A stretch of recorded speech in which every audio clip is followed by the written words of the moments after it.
Burlington must have made a pretty hefty turnover at about the All-Star break after that June draft and so on, because the others category and their pitching statistics is pretty hefty at this point. It is very huge in contrast to the Cougars and a lot of other teams that we do see. I mentioned those 99 and 2/3 innings that Kevin Lake has thrown so far this season.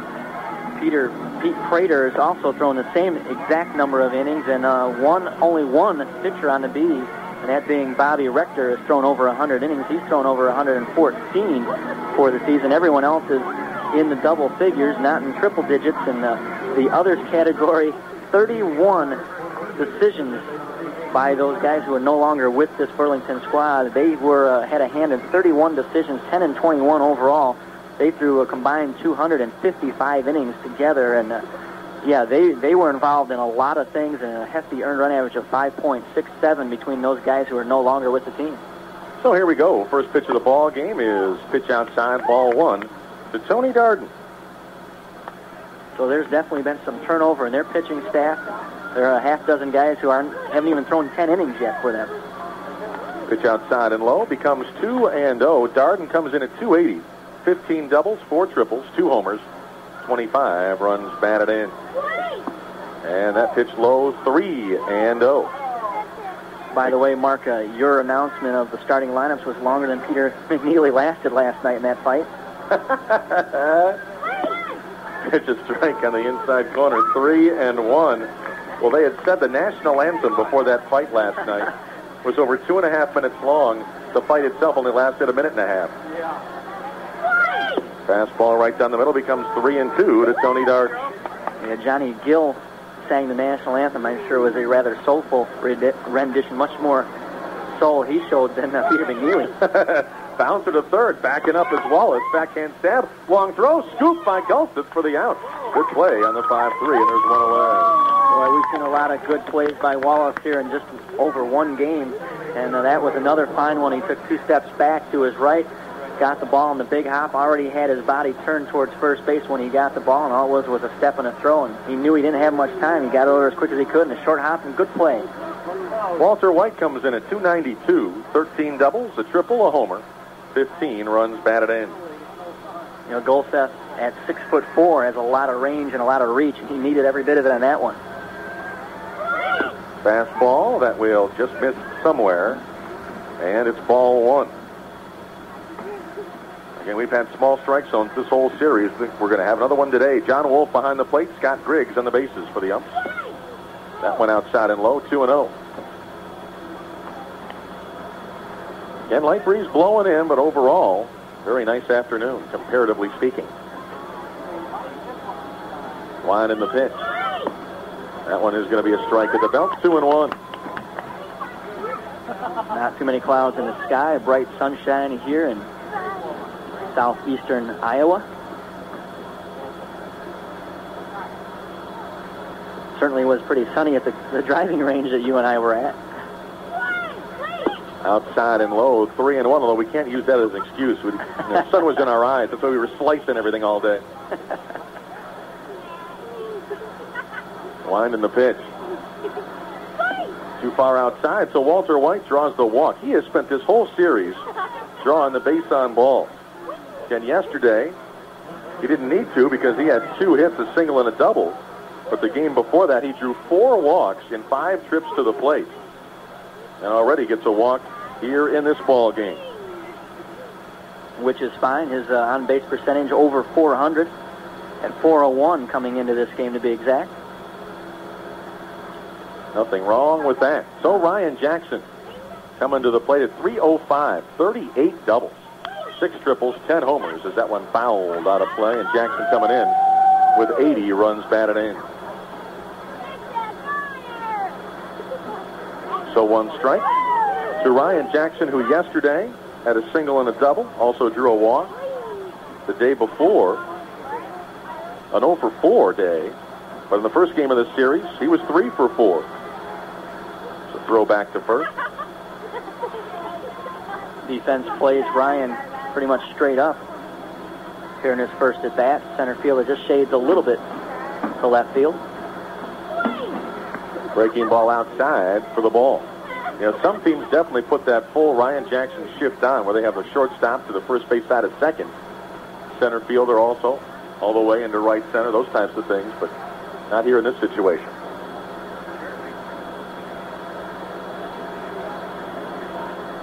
So lefty against lefty. And the fastball is going to be a base hit to right field. He came inside on him, and he paid the price. Walter White digging for third. The throw going to be cut off middle of the diamond, but the base hit for Ryan Jackson. Runners at the corners, one out for John Roskos. And, boy, good to see another good solid base hit for Jackson. Boy, a real good start as he turned in an inside pitch and just drilled it right past the drawn-in first baseman who was holding the runner on at first. Never had a chance, and easily making it to third was White on the play.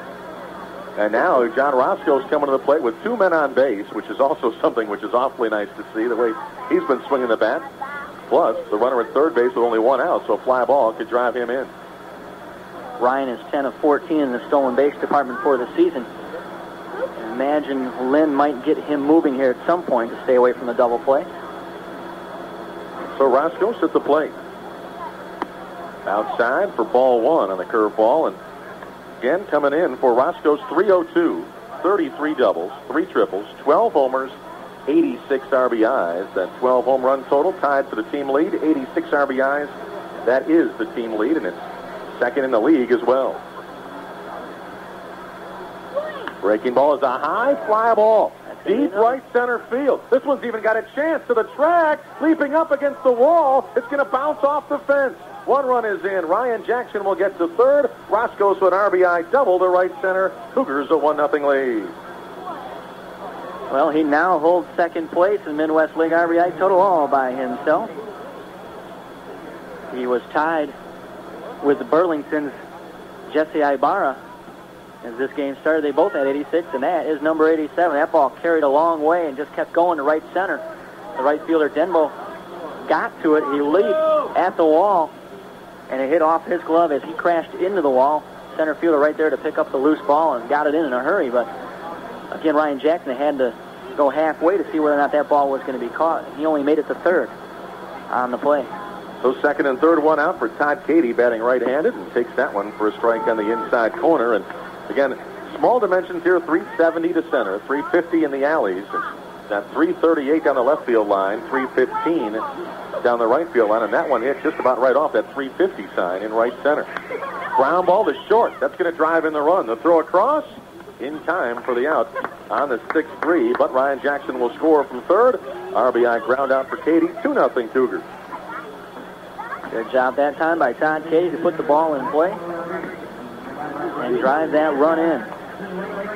Roskos had to hold it second, brings up Maximo Rodriguez. So for Todd Cady, he came in at 251, 22 doubles, a triple, 11 homers. He now has 63 runs batted in. Situation definitely needed to move the ball in any shape or form to score the runner at third with less than 2 outs. And that was what the doctor ordered. Well, and I like the fact that Cady went after the first pitch because he has really been struggling, especially when he gets deep in the count. Mm-hmm. They start to curve him. Those types of things keep him off balance, and it seems like the longer the count goes for him, the tougher it is for him to get on base. We got a good pitch early in the count, and he put it in play. Breaking ball strike to Max, who comes in at 196, but has been swinging a hot bat. 7 doubles, a triple, 5 homers, 28 runs batted in now for him. And a swing and a miss. Chase one on the outside part of the plate. Max yesterday with an RBI double. Again, we see Max that time. He has a little bit of an open stance and really tries to pull a lot of balls. That one was running away from him, and he never went with it. Of course, the day before, Max had the game-winning 2-run pinch single in the ninth. That one sliced out of play, first base side for the strike. Again, they set up way outside on him. Keep the ball away. Away, away, away. They see that swing, trying to pull everything. 0-2 the count to Maximo. Again, no scoreboard here today. It has not worked this entire series after it got knocked out by a storm here recently. Fastball off the end of the bat, kind of cued foul, stays 2 strikes. Well, that's no problem for you there, Mark. You're good. You're golden. You've handled it like a professional that you are. Necessity being the mother of invention. And you talked about the storms that have hit here. We talked about that last night as well. And this infield is really got a lot of brown patches. Grass is dead in a lot of areas. And that's because the tarp has been on it so much because of all the rain that they've gotten. Swing and a miss out in front of a good breaking ball. And the strikeout and the inning is over. But good damage for the Kane County Cougars. A 2-run first inning for them. They get the 2 runs on 2 hits.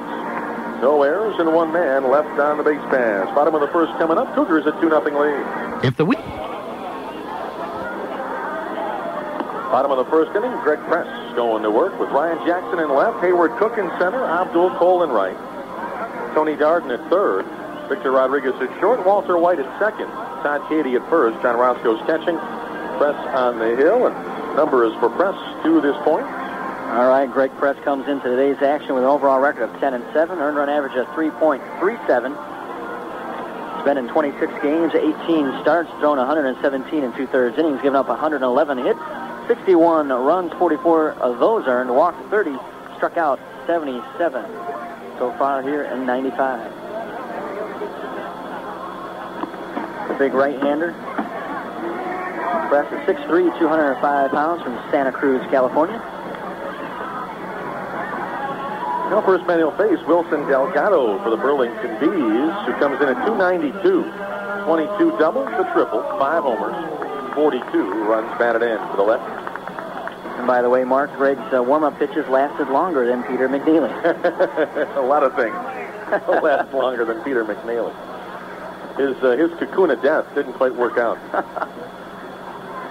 Ground ball, first base. Good snag by Todd Cady, just barely in fair territory. He'll go back into fair territory, tag the bag, and there's 1 away. Wow. What a good play that time by Todd. A good thing he has got a long reach at 6'4". That ball just bounced right over the top of the bag and to the glove side. Got a good hop. And again, like you said, he had to stop his momentum and come back into fair territory to tag the bag.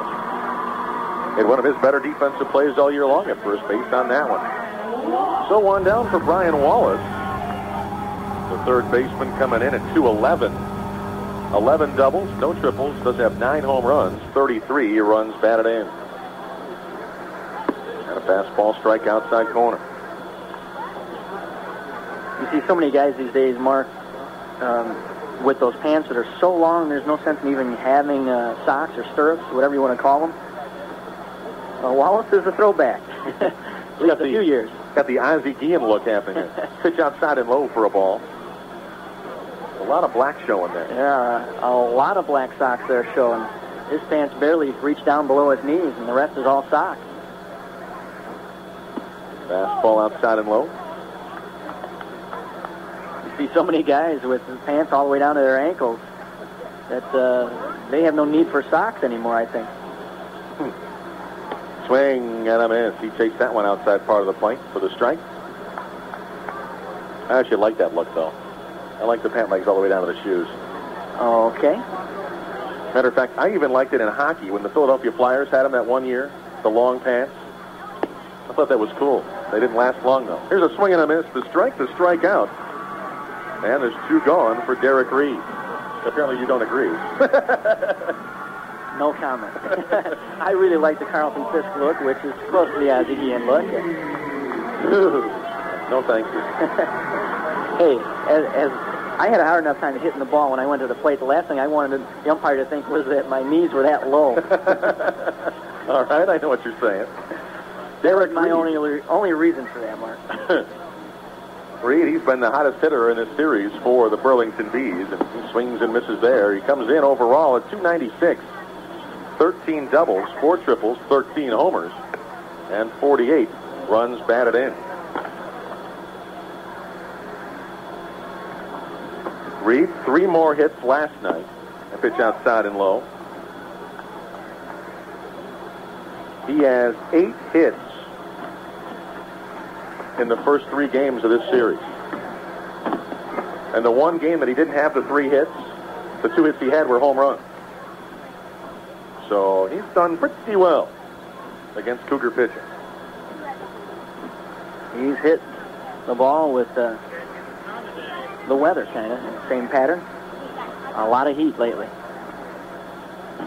Swing and a miss. Good pitch that time by Press, however. Greg's got a lot of movement here early on. His ball is moving, dancing quite a bit. Really tailing away from those right-handed hitters. Fastball, a lot of run. He's got a cut fastball as well he's throwing there. 2-strike pitch. Bouncer to third. Tony Darden in foul territory will knock that one down. Stays with a couple strikes to Reed. Ibarra on deck. And again, as many times as they can have Ibarra come to the plate with nobody on, the better off the Cougars would be. There's slight, and Mickey Brantley is gone. You're kidding me. First base umpire and Mickey Brantley are going toe-to-toe right now. Scott Griggs has just ejected the first base coach, Mickey Brantley, and they are really going at it. And what a strange situation right here. What could he have said to get ejected this early in the ball game? The last pitch was a foul bouncer. You can't complain about that. I don't know what in the world that's all about. So now the manager, Mike Hart, coming out to try to see what exactly happened to get a first base coach ejected in the first inning when nothing's going on. Unbelievable. All of a sudden, I just happened to look over, and Mickey Brantley had turned around and walking out towards right field where the umpire is, right on the edge of the infield and outfield along the line, and the umpire gave him the heave-ho. Well, there is one person that Peter McNeely lasted longer than. So Mickey will get an early shower. Well, maybe he had a tea time later on this afternoon. He said, hey, throw me out here early so I can go golfing. He must have known something that you and I did not, because the golf course we went to, there was a tournament going on there, the Gator Open, and there weren't too many tea times to be had out there. A lot of people playing golf just up the road on a beautiful day. But Eric Dantzler, Joliet native, is going to go down and coach first base. Is Mike Hart still having a long conversation with Griggs?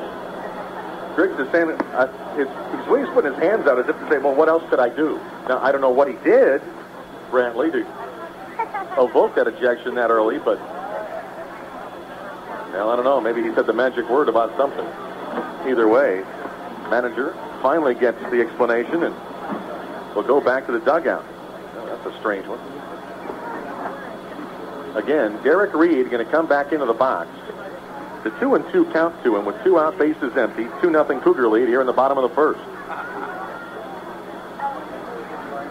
Oh, well. And actually, he turns around to the home plate umpire to ask what the count is, because he's forgotten. It's been that long since he's been up. And the pitch, just a bit outside and low, full count 3-2. Wow. I don't know what in the world that could have been. Here's the pitch. Outside and low, ball 4. So he walks him to bring up Ibarra. So again, not the best thing in the world to do.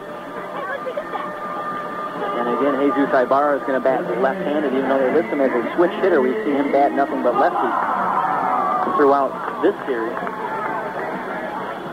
Ibarra, 334, 26 doubles, 1 triple, 31 homers, 86 RBIs. And the pitch. High fly ball. Deep right center field, and that one is well out of here. Didn't take long to try this one. He just went up there and looking for a fastball, and he got one down and in a little bit. Not a bad pitch exactly by Greg Press, but it was a golf shot. The wind slightly blowing that way to right field. That didn't need any help, though. But that was one of those pitches, Challenged him inside of the fastball mark, and it just did not work. Before that pitch even got to the plate, I said to myself, oh no. I mean, that ball just got too much of that plate, and sure enough, he just absolutely annihilated it to right center field, and it's a 2-2 tie. Yeah, he geared up for it, that's for sure. 32nd homer. 88 RBI. So now he goes back out in front of Roskos in that category. And the league leaders, bases empty, 2 out for Mark Gulson. Well, Hayward took a couple of 3 steps and decided to give up on that one. He knew it was well out of here. Foul back to the screen. Oh, man, did he crush that ball. That was what they call major league as far as the height that ball attained before it got out of here. Outside for the ball. Well, we've talked about the dimensions here not being that big of a ballpark, but that did not need any help. It wouldn't have mattered where we were playing. That one was going to be out of there. Outside for a ball. So, yeah, it just so happened I asked about it in the pregame show, you know. Trying not to jinx it, but wanted to talk about how they had shut down Ibarra in the first 3 games of the series. First, Lynn on the pregame show just a bit ago saying one of the reasons why was they weren't letting him extend his arms. He extended them that time and crushes it. Here, Gulsip bounce out to second. Easy play. White to Katie, and the inning is over. But 2 runs on 1 hit. No errors. Nobody left on. Through 1, we're tied at 2. In the 4th, it'll be Roskos, Katie, and then Maximo Rodriguez due up against the lefty late. Tied at 2. Roskos, the RBI double in the 1st. I'd like to see John get a pitch here that he can really drive, maybe pull even with Ibarra in that RBI total with 1 swing. Fastball strike outside corner at the knee. He's 0-1. And that's been called a couple of times today, and Roskos says the catcher ought to take note of that. And call that pitch when he's behind the plate in this next half inning. Because that's a tough one to hit. He had to swing it at that time, swing and a miss, and it's now 2 strikes. Pitcher Kevin Lake, 6 foot, 185-pounder from Reno, Nevada. Really has impressed me here through these first 3. Going on 4 innings now, the ball really jumping a lot. A lot of movement from the left-hander. And a chopper, foul of third. Lynn Jones, nice job. Just kind of throws the arm up, snags that one on a hopper. He'll toss it back to the mound. Nice grab by Lynn with the left hand. He can only use one hand, though, because the right hand, he's got the stopwatch in there. That's right. Blocking the pitcher to the plate when there's a man on base. Actually, Brian Peterson now at first base for Rod Allen. Outside and low for a ball. Sorry, Mark, in the same capacity. I think Rod said, it's a little too sunny over here. Brian, you take first for a while. Well, you know, actually, I think that's the ball player. I don't think that's Beatty. Here's the pitch. Slicer, that's going to be a base hit down the right field line. This could be 2. Roskos taking the turn. Here he comes. He's going to get there. As that one rolled all the way to the wall before Denbo could get there, Roskos, his 2nd double in a row. Oh, a great piece of hitting right there by John. Inside out of that ball, a line drive over the first baseman's head. Goltz thought about jumping, realized he wasn't going to get it. And again, Denbo playing him around to pull a little bit more towards left field. He was way off the line. That ball got by him all the way, rolled all the way to the wall. By the time he picked it up, an easy double for Big John. So Todd Katie a chance to give the team a lead here with a runner at second, nobody out. And that's Aaron Harvey coaching at first for the moment. There's a shot right center field. Diving attempt by Reed. Did he come up with it? No, he trapped it. And that Roskos will get to third base. Katie to first on the single to right center. Boy, looking first ball, fastball. He hit a sinking liner to short right center. And Reed was coming on, and started to dive. And as many times you see when the ball is hit by a right-hander, it'll tail away to the right, or a left-hander, it'll tail to the left. And that ball just kept running away from him. He stretched out, hit the end of his glove, and rolled off. Almost came up with it. Well, now great chance for the Cougars. Runners at the corners. Nobody out for Maximo Rodriguez. He struck out the first time, but needs to put the ball in play right here.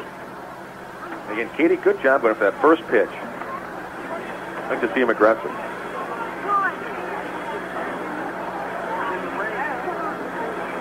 The delivery. Swing and a miss. Max going for that first pitch, too, but it was enough speed, and he was way out in front. In case you were wondering, by the way, Mark, Todd Katie, 1 stolen base in 1 attempt for the year. As Lynn Jones goes through the signs at third base.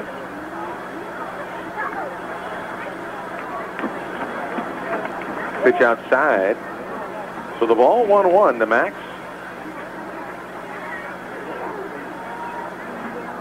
Well, you never want to hit into a double play, certainly, but This would be one of those instances, since it's a tie ball game, that you'd almost take it because it'd give you the lead.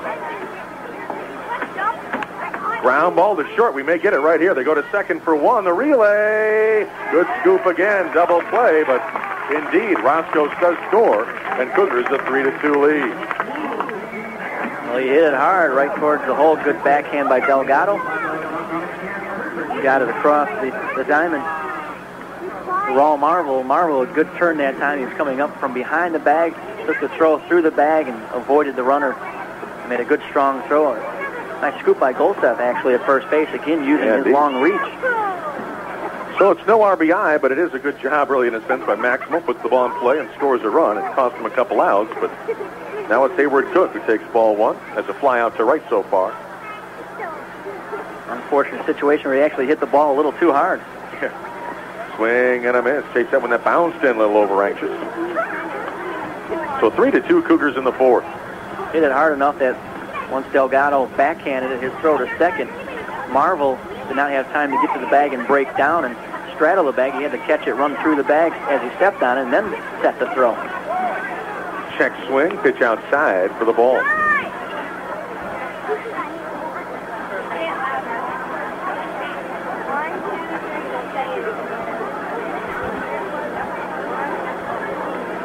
That'll bounce in this time. Hayward lays off. So 3-1.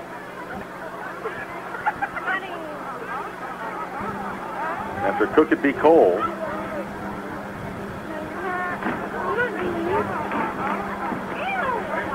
Swing and a miss. Takes that one outside corner at the knees. Full count.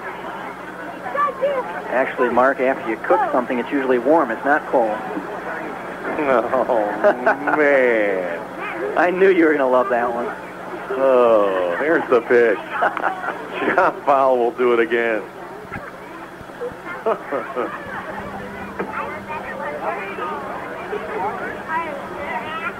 You see, when Steve Klauke moved to Salt Lake about 5 years ago, I figured I was going to be rid of those bad puns, and apparently I was mistaken. Swing and a miss. Strikeout on the outside corner at the belt. And the inning is over, but the Cougars get a lead on a run on 2 hits. No errors and nobody left on. Bottom of 4 coming up, 3-2, Kane County. Bottom of 4 here for Burlington. Jesus Ibarra to lead it off. He clobbered a 2-run homer the last time and bounces one here. Katie to his right, fields it, throws to the pitcher, covering for the out. Good play. Katie having a good day at first base. Like Todd showed some range that time going to his right and got another big bounce. Backhanded it set and made a good throw. The press, who was over covering the bag. We've kind of commented throughout the course of the year that he sometimes gets late jumps on plays over there. You know, like the instincts aren't quite, right up to snuff. But I tell you what, he's made a couple of quick defensive plays here today. One out for Mark Gulson. And a swing and a miss. Todd has struggled at times with the glove over at first. And as would happen many times today, he's standing facing the sun. Yeah. You'd think he'd have even a harder time as he's squinting, looking towards home plate. But he's really gotten a good jump, and a couple balls hit his way and has looked good in the field today. So Gulseth has bounced out. And it lines a shot to left center. Ryan Jackson, though, tracks it down for the out. And 2 away. Looks like he almost overran that ball. He started to, and again, that ball hit a left-hander, hit to the left side, and that ball's going to keep tailing back towards the left field line. And you inside out that and put that kind of a spin on it. And Ryan was taking off towards the gap, and all of a sudden he said, hey, hold a second, I better stop. It's coming back to me. Made the easy grab. So 2 down for Jeff Bohr, who's lined out to center so far. Well, Press so far doing a good job throwing strikes. He has impressed me. I knew you'd like that one too, Mark. High fly ball. Tony Darden backing up foul territory behind third by the bullpen area. He'll make the catch. You gotta love that kind of an inning. 4 pitches and that's it. Quick 1-2-3 inning indeed. No runs, no hits, no errors, nobody left. We go to the 5th inning, 3-2, Kane County.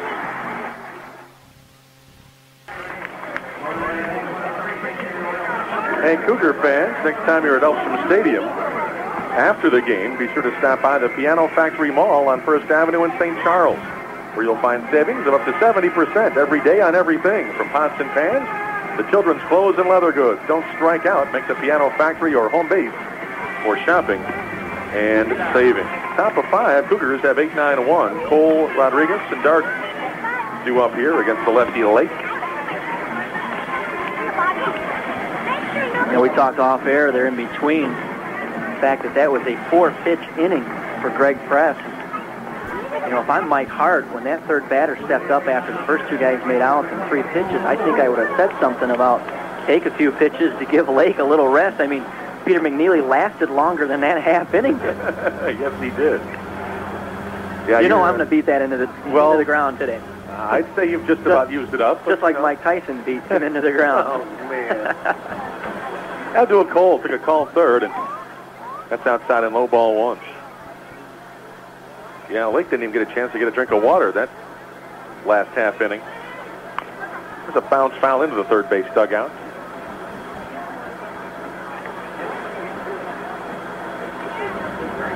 I did tell you this was unofficially Bad Pun Sunday, didn't I? I declared it that myself. I kind of figured it out. I don't think I was actually told, but that one just misses the outside corner.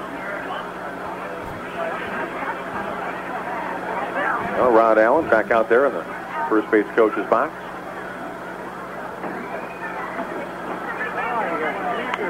Bouncer to third on 1 hop. Wallace up with it, throws and gets it. And 1 away.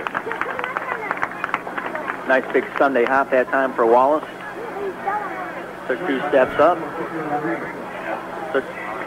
Took hold of the ball and had an easy throw across the diamond. What were you going to say? Sunday hop. 1 out for Victor Rodriguez. Had a fly out to right the first time up. It's true, actually. Yeah, I know. Outside, ball 1 to Victor. Do you think maybe Rod said, hey, I'll give someone else a chance over here at first to score some runs? He wanted to get out of the sunlight a little bit. Shadier in the dugout. Ground ball again to third on 1 hop. In on the grass was Wallace, who picks it up, flings it over. There's 2 down. Well, you can't play anybody more perfect than that. Wallace about a step or 2 onto the grass, and all he had to do was turn his glove to backhand it. If he's back deeper where he normally plays, that's a short hop or a much tougher play. But as it was, he was up close trying to take the bunt away as well, and an easy backhand and an easy throw across the infield for the out. So 2 away for Tony Darden, who was a bounce out to third and a bounce out to short. And a big swing and a miss at that high pitch, and it's 1 strike.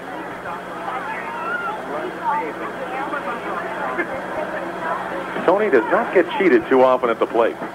He takes his hacks and takes another one, fouled it off, and it's 0-2. Well, they had 2,600 here yesterday. Not even close to that here this afternoon. Nice crowd nonetheless, soaking up the Iowa sun.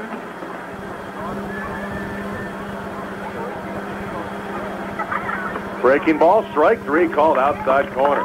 Good pitch. The backdoor curve caught the corner, and 1-2-3 inning. We've had a few of those. No runs, no hits, no errors, nobody left. Bottom of 5 coming up. 3-2, Kane County. Well, at Tri-City Sports and Northgate Sports, they know when you work out, practice, or play the game, you got to wear shoes. Nike's got the shoes. You got to wear clothes. Nike's got the clothes. So whatever the sport, there's a Nike collection waiting for you at Tri-City Sports, Windmill Place in Batavia, and Northgate Sports in the Northgate Shopping Center in Aurora. Bottom of 5, Pablo Cordero, Don Denbo, Raul Marble, 7-8-9 to up against Greg Press. Cougars up 3-2. Cordero bounced out to short the first time. And on the first pitch, again, hits a fly ball straight away deep center field. Drifting back, there will be room for Cook on the track. He'll make the catch. And again, 1 pitch and 1 out. Boy, when he first hit that ball, I thought it was going to carry a little bit more than that, but again, it got up into that wind, the flag blowing in almost straight in from center field, and that ball went to dead center about 365 feet. Hayward took it in right at the warning track. 4 outs in the last 5 pitches for Greg Press, and it brings up Denbo, who's grounded out. Well, the way Don Denbo has swung the bat here that I've seen in 2 games, it's going to take 3 pitches here to get him out. Exactly. Nope, going to just take 1. Grounder to short. Victor up with it. Throws and gets him by a step. 2 pitches again. 2 out. You think Raul Marvel's going to take a pitch? Wow. It's unbelievable. Well, if it was as hot out as it was Thursday and Friday, I think Kevin Lake would be screaming at somebody to take some pitches on his team right now. Give me a break. Give me some breathing time here. But again, it's a nice sunny day, but not real hot out. It's warm, but not as hot and humid as it has been here. Well, let's see what happens. First pitch. He takes the strike on the outside corner. And again, Press, knowing he was likely going to take that pitch. Nice job to get it into the strike zone.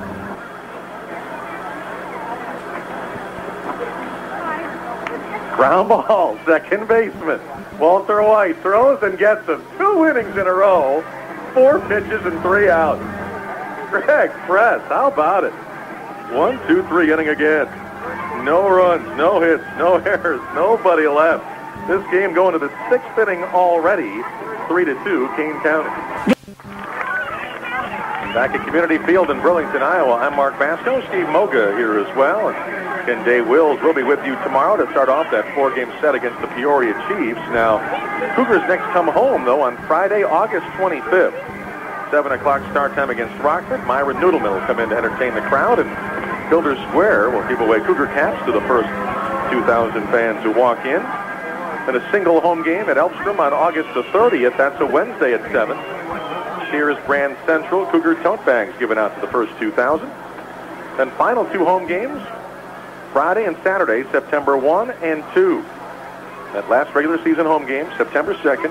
Fan Appreciation Night, giveaways, fireworks after the game, and more. Again, just 4 home games left remaining in the regular season for the Kane County Cougars, so come on out. First pitch swinging. This one going to be a base hit right center field for Walter White. He's 1 for 2 of the walk and leads off the 6th with a single. Gee, you think both these teams get somewhere to go after the game today, or what? They know, the Cougars know they're getting out of town. That's one thing. And boy, this is in total contrast to a lot of the other games that you've worked this year, especially with Kane County Cougars baseball. I'm used to Aurora University and Kane County, teams that play 3-hour plus, 3.5-hour, 4-hour ball games. Good thing you're not a White Sox fan.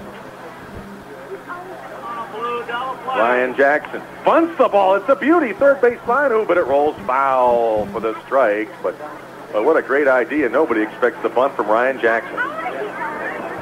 Ryan certainly has the speed to lay down the bunt. He's shown some of the power throughout the season. Really, his game is all coming together here towards the end of this season. Fell into a slump there in the middle of it and picking things up again. He saw that Wallace was back beyond the bag, a couple steps behind third base. Said, hey, I'll try it right here. Push one down that way. Jackson already, the base hit, the run scored, plus a good hard line drive to center field. Stretch from the lefty Lake. Throw to first, but not close. Cougars head to Peoria for a 4-game set after this, Mark. And what's that saying again? Can't play in Peoria?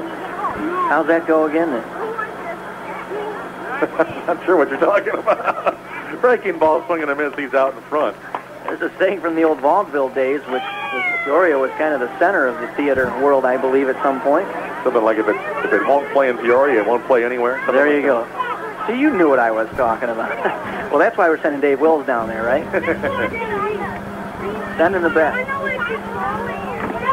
Chop. Ooh, he did. Just got a piece of it, but the catcher hangs on, and that means Jackson goes down on the strikeout, and there's one away. Brings up John Roskos. All he's done is go 2 for 2 in this ball game. 2 doubles, an RBI, and a run scored. Boy, another double would look real nice right here. Oh, yeah. Snickers, Sam. I do. You want me to give you? I'll give you one. Of course, Dave will just be happy to get out of the house. I got a feeling he needs to catch up on his sleep after the newborn's been home for a couple days.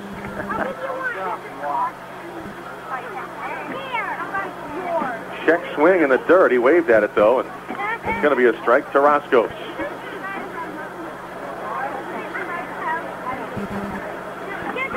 Lynn Jones going through the signs. They might want to get Walter White moving here at some point. Roskos has been putting the bat on the ball of late. Doesn't go on that pitch, but it's fouled out of play, first base side. And we've talked mechanics here the last couple of days, and Lake is one of those flyers. Again, guy whose upper body goes side to side instead of tucking the glove side, as we say, tucking that in and coming over the top and driving the ball down. He's really a side-to-side kind of guy. Flies open early. And that fastball outside because of it. He's going to get a lot of run on his pitchers. Are going to run away from right-handed hitter a lot of times because he gets that angle, but he's putting an awful lot of strain on that shoulder, and over the course of time, that really could come into play. Well, and that's the other importance of mechanics, not just because of, accuracy of the strike zone. There's a swing and a miss. He chased that low pitch. Strikes out. So they get Roskos. That's a big out. 2 down for Todd Cady. It's like you say, so they don't get wear and tear and don't break down over the long haul. John a little disgusted with himself as he walked back to the dugout. He really pulled his head off that last pitch, trying to really kill it in that situation. 2 strikes, you're just trying to make contact. So Todd Cady, an RBI ground out in the first, plus a single in the fourth. He swung at the first pitch both times up. Let's see what he does here, if he gets one to take a hack at. Yeah, pretty good pitch, though, as it turns out, by Lake. And breaking ball strike at the knees. He looked that one into the glove, and it's 1 strike.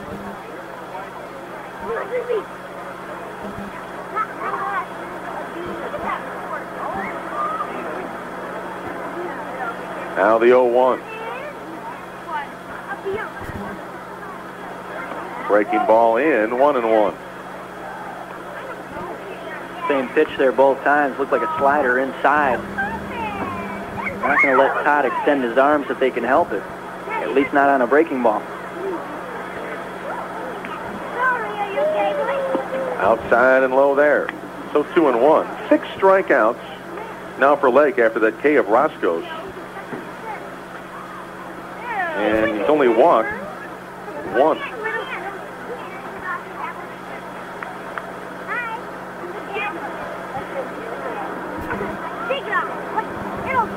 So the pitch.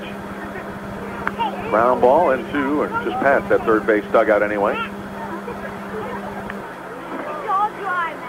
2-2. After Cady would be Maximo Rodriguez.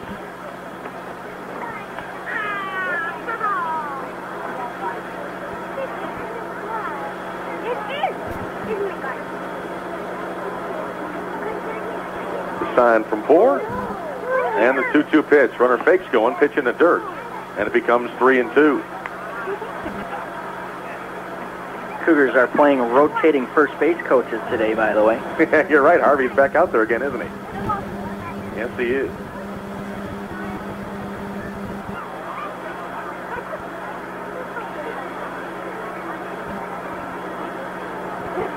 So the 3-2.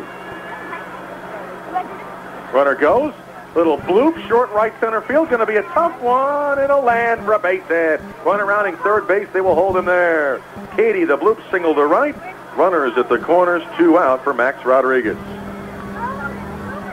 Well, that one credit goes to Lynn Jones for getting the runner moving on that play.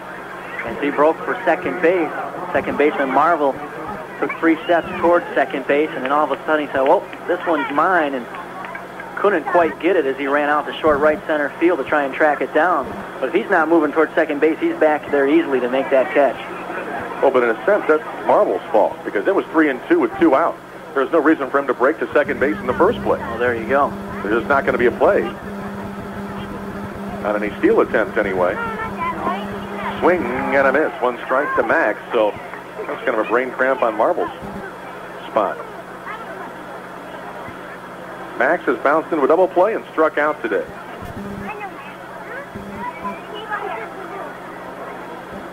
For runners at the corners, 2 outs. A little insurance wouldn't hurt. See if Max can get the base hit. Way outside for a ball.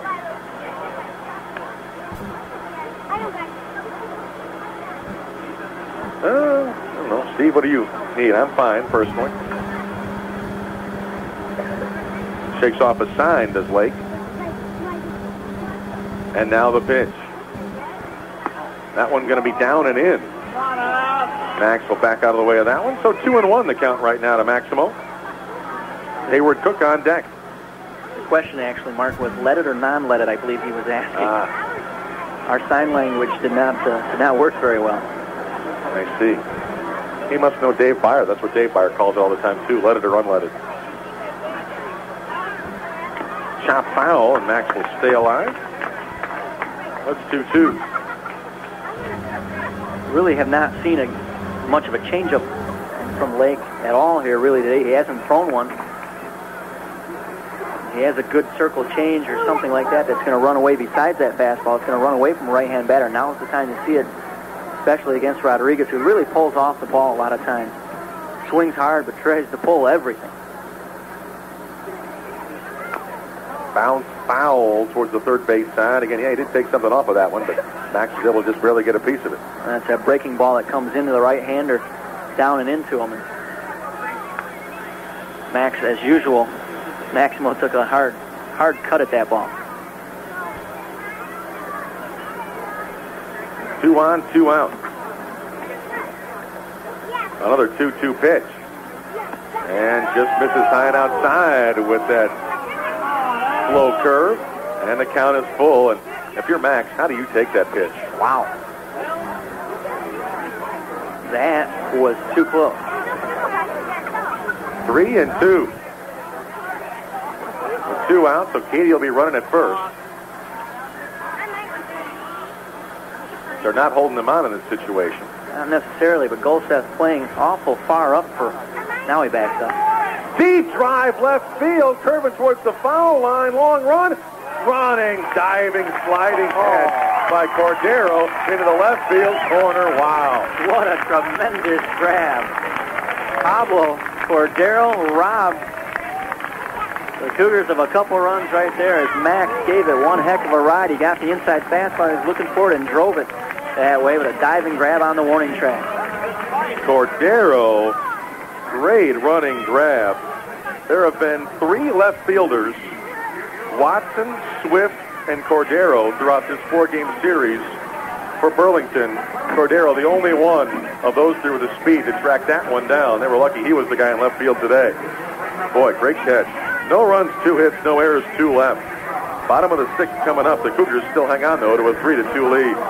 Teachers, your students can hit a home run in Ozzy's Reading Club. Improve reading skills while earning Cougars souvenir items and game tickets in this 8-week reading program. To receive more information, call the Cougars at 708-232-8811.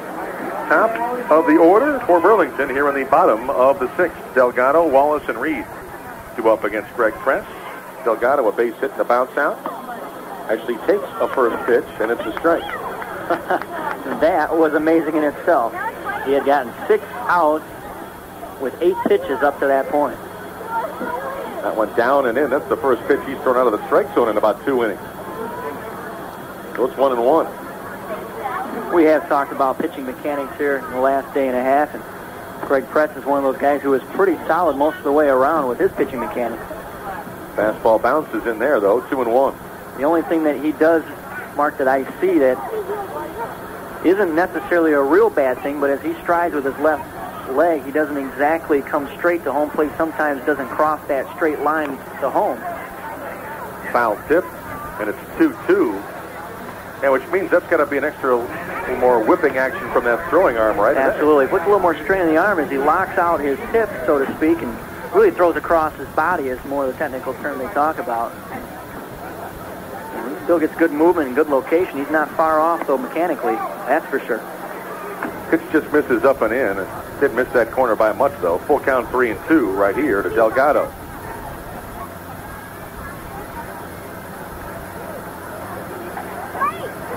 So the 3-2.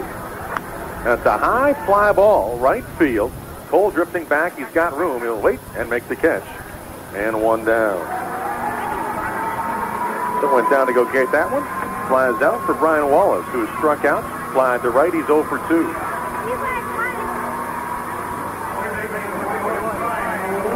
Well, we had a few puffy clouds overhead when the game started. They're gone. It was just a beautiful day Again, not quite as humid as it has been. Temperature in the mid-80s as opposed to the mid-90s, so we'll take it. Totally different from yesterday's sky, and we thought maybe there was going to rain there at game time. Completely overcast. Nice bright blue today. Pitch high for ball one.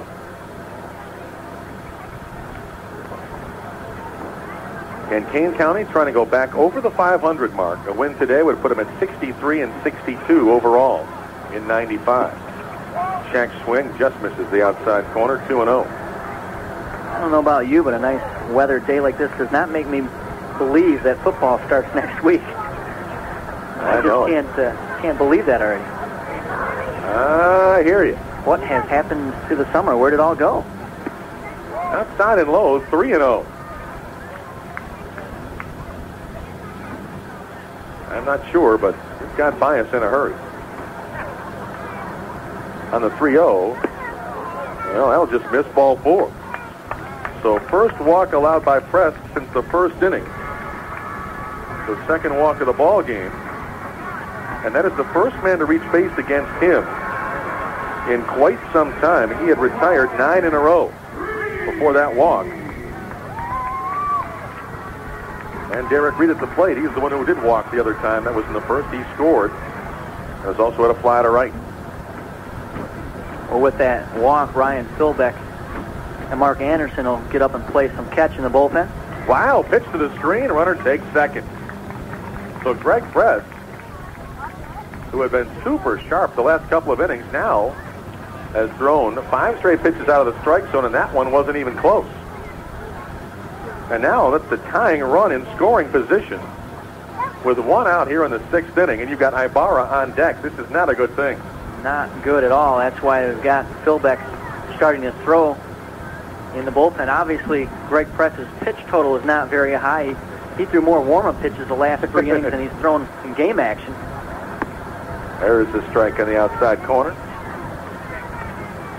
But again, we are into the 6th inning, and anytime you start getting into the 6th, 7th inning, you start looking at your bullpen, try and shut the door. Runner at second, 1 out.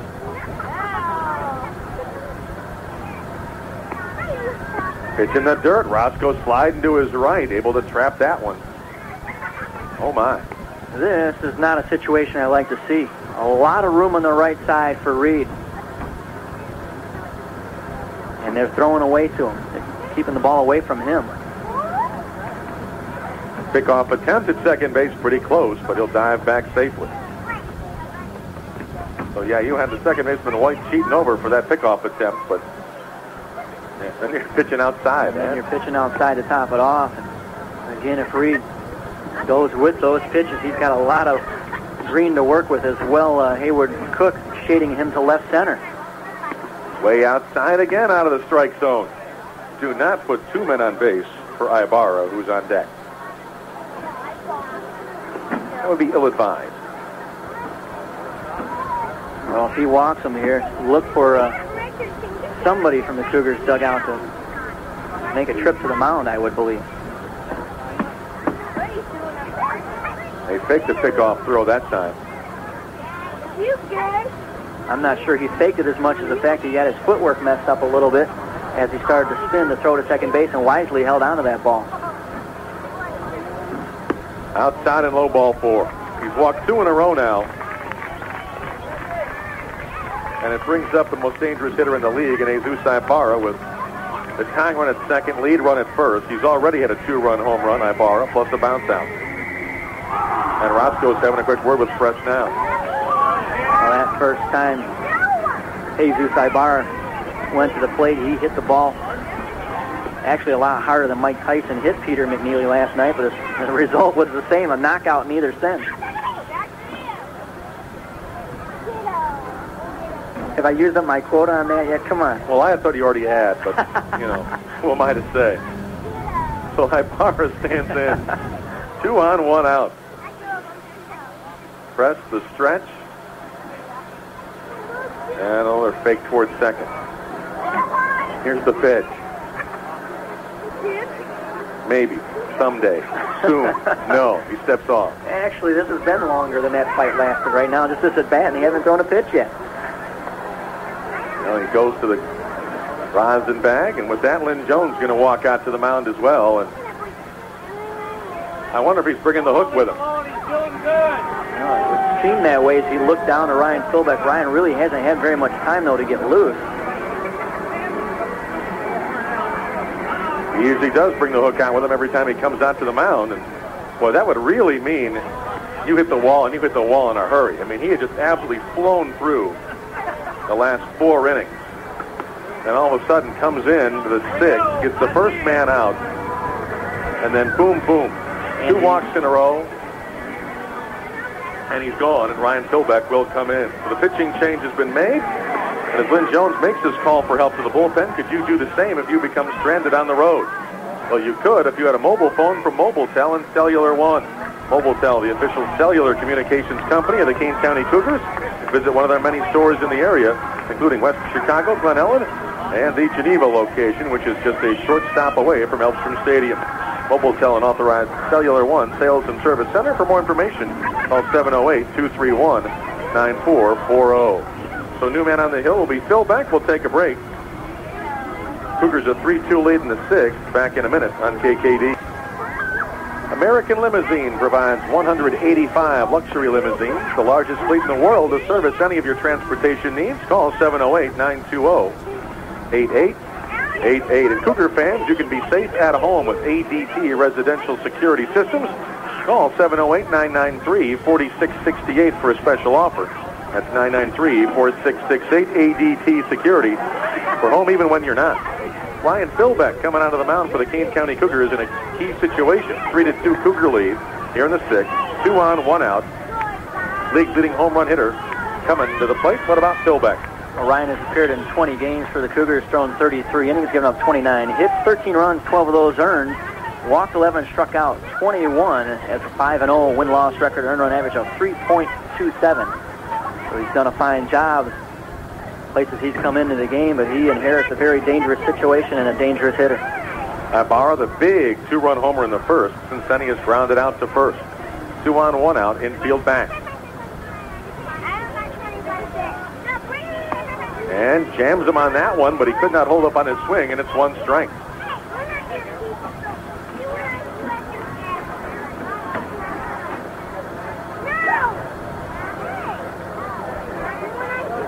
Long look in again by Philbeck.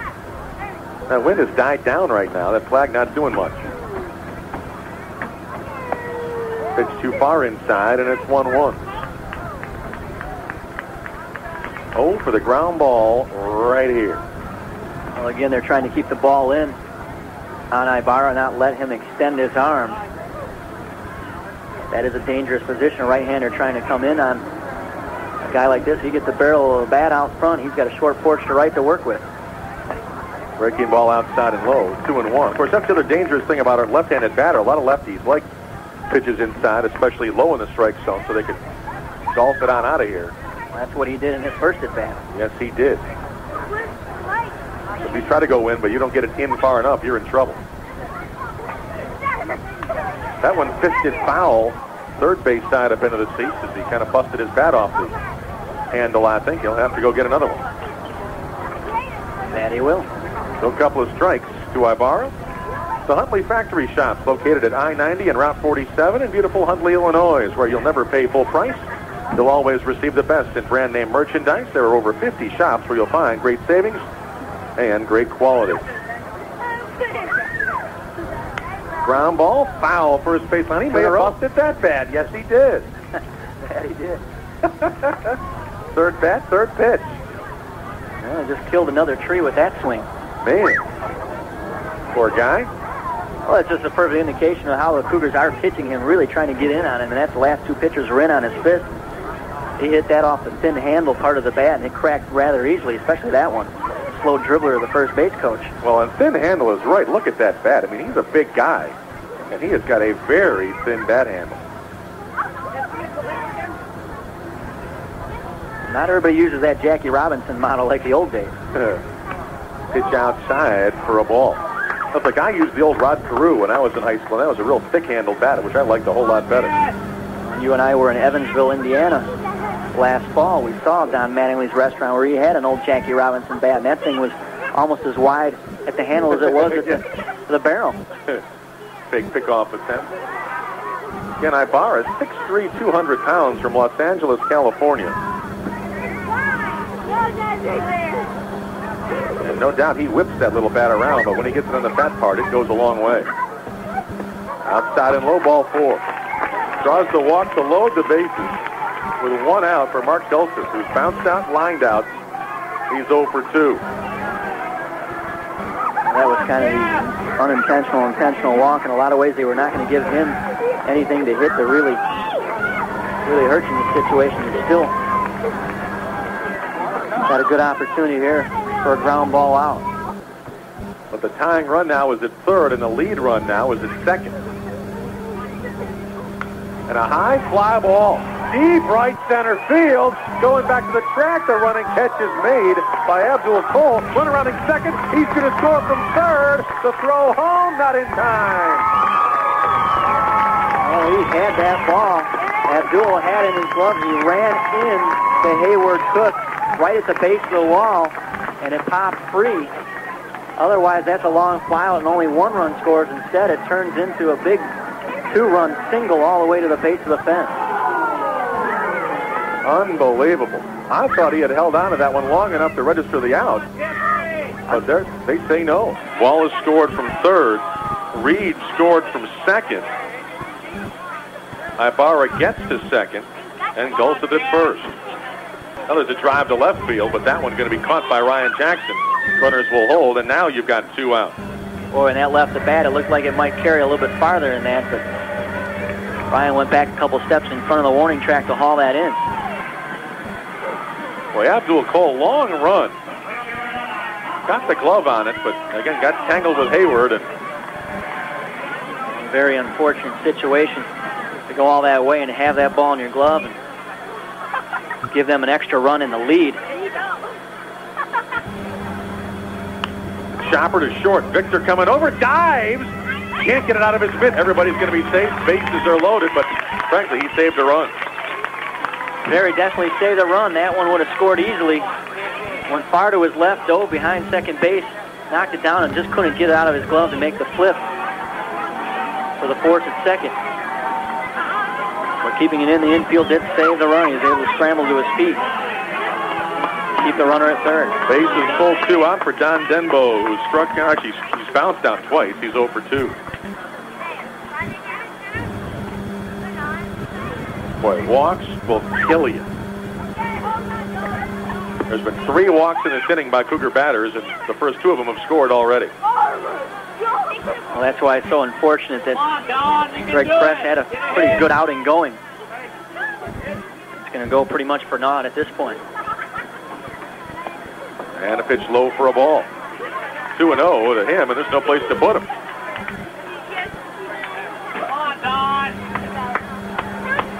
You're talking about the number 9 hitter here, too. You really got to challenge him. Motioning in the Cougar bullpen about, hey, we got to get somebody else going. Strike in the outside corner, 2-1. Foul out of play, 2-2. 8th man to bat here in this 6th inning. This was after they didn't get a sniff other than a 2-run homer by Ibarra in the first up to this point. Chopper toward third. Darden coming in, bobbles it, knocks it down. Everybody's safe. The run comes in. Well, now all 3 walks have scored.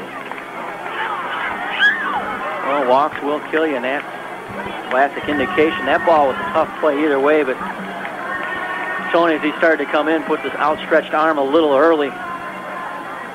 He was just trying to knock that thing down and keep it in front of him, is what it amounted to as he came running in, but the high chop turned out to be a short hop was all he could try and take out of it.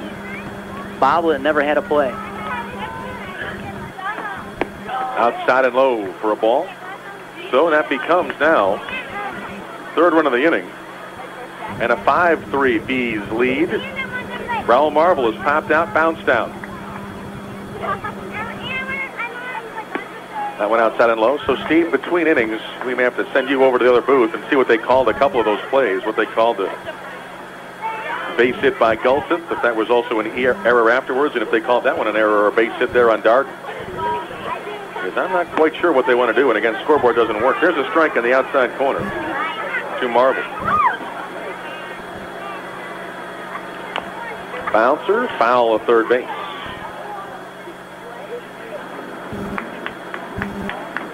No one really in the Cougar bullpen active whatsoever.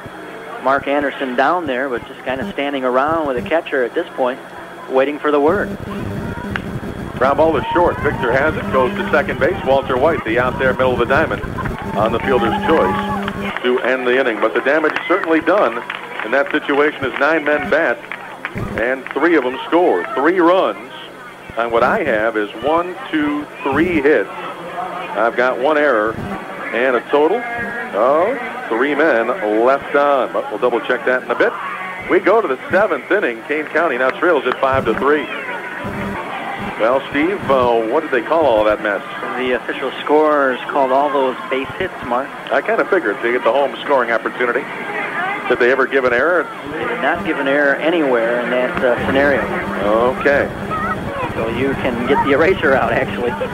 Again, Cole made a long run to get to that ball and did get a glove on it, but he made contact with Cook right at the base of the wall, and the ball popped free. They called that a base hit. And then the tough ball for Tony Darden also that he bobbled. They called that a base hit, said he wasn't going to throw anybody out. High pop-up off the bat of Hayward Cook. Foul territory. First baseman Gulseth will make the catch. And there's one away. Cole is struck out. Bounced out. Well, their closer, Jeff Keith, already getting loose in the Bees bullpen.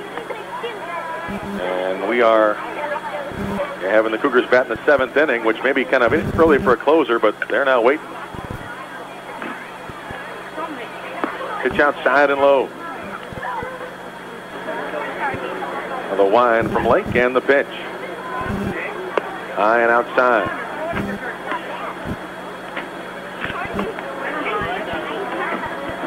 Victor Rodriguez on deck. There's a strike outside corner at the belt.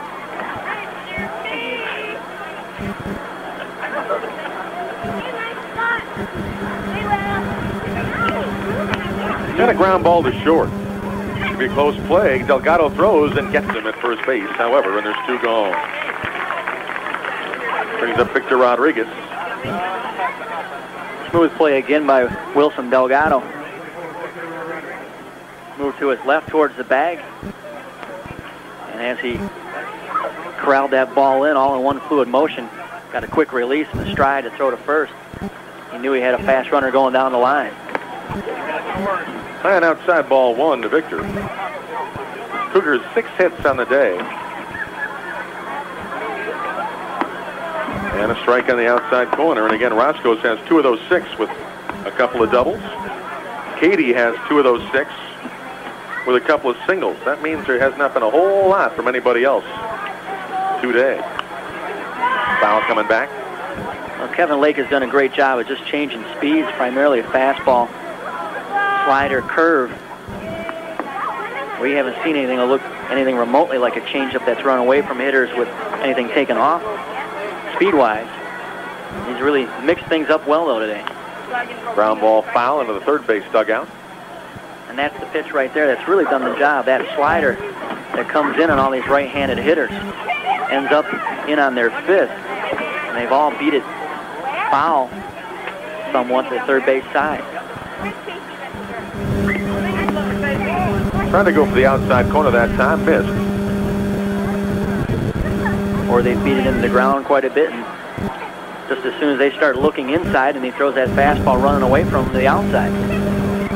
2-2 pitch is a high fly ball left field, but Cordero right there, and they'll make the catch for the out to retire the side.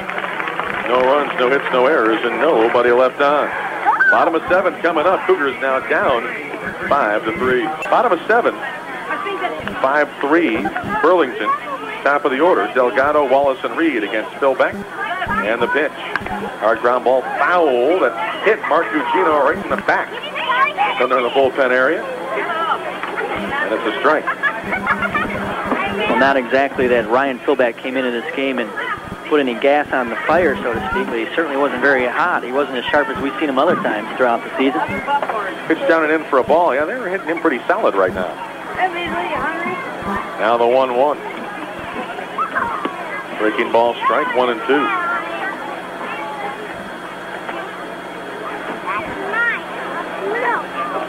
Burlington trying to avoid losing their 70th game of the year. Swing and a miss. Strikes him out and a pitch up in the zone, and there's one away. That'll bring up Brian Wallace, who's walked and scored, struck out and fly down.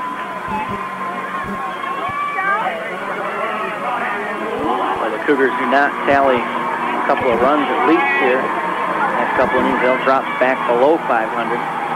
Just not able to climb over that hill and really get a sustained winning streak of any such here for a while now. That's a 2-game win streak in jeopardy now. That pitch in the dirt for a ball. Now the pitch. High pop-up, foul territory. First base side, and that goes back out of play. Gulseth wanted a new bat. Go back and get one. Here's the pitch. That pitch inside ball 4. Wallace will walk. 1 on, 1 out for Derek Reed. Boy. The ball just got away from the Cougars bullpen down there, and Maximo Rodriguez took one hard off the shin or something. He's limping as he walks away because the ball rolled all the way down here behind home plate. A couple Cougars warming up in that bullpen. Again, the bullpen not very far down the right field line. The catcher's set up about even with the edge of the infield grass, or the outfield grass, I should say. Throw to first. Derek Reed checks his swing, fouls it to the backstop for a strike. He himself has already walked twice in this game.